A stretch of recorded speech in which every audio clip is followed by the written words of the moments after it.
Bloomberg Audio Studios. Podcasts, radio, news. Carol, let's turn to TikTok now. This is such a big issue in Washington. We're joined by Frank McCourt, executive chairman of McCourt Global and founder of Project Liberty, which had made a formal offer to acquire the social media giant less than 2 weeks ago, not long before the ban deadline.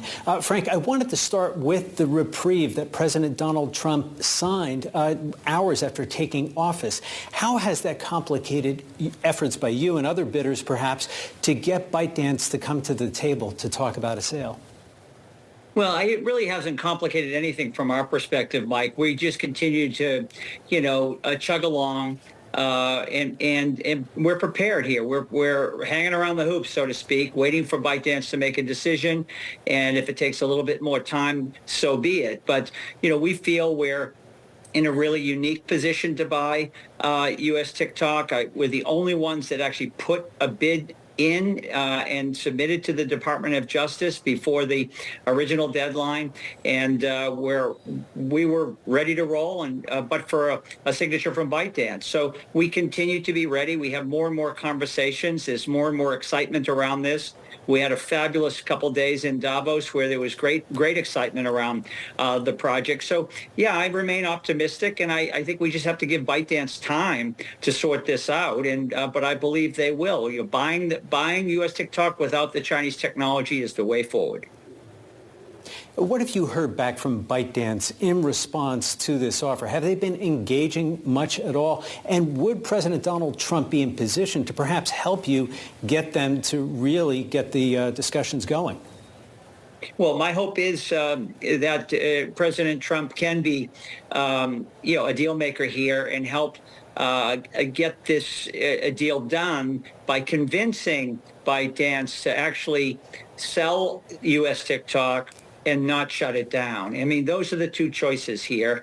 And ByteDance themselves have been pretty silent. I mean, they've acknowledged receipt of our offer, but I think, quite frankly, they're digesting everything. I think their hope originally was relief from the Supreme Court, which they did not get, as you well know. And now I think they're in a new reality. And so they're confronted with a shutdown or a sale.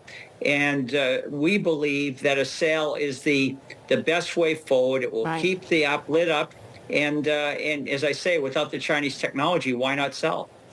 Who have you been talking to? Where's the excitement in Davos? It's interesting.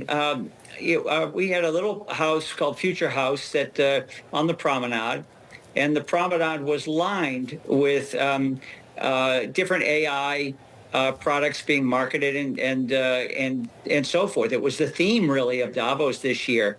And Caroline, our house, Future House, had a long line outside. Of people who want to invest with you, though, Frank? Are you speaking to Mr. Beast, for example? Because he's joined another consortium, it seems.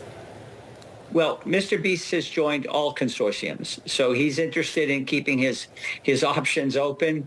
I've talked to Jimmy. Others have talked to Jimmy. You've read the reports that he has not aligned with a single bidder. But put that aside, I think the people that were really interested in, of course, interested in seeing what will happen with TikTok. But as I've said over and over again, this is an opportunity to actually reimagine how the internet works and give people ownership and control of their identity and their data and their relationships.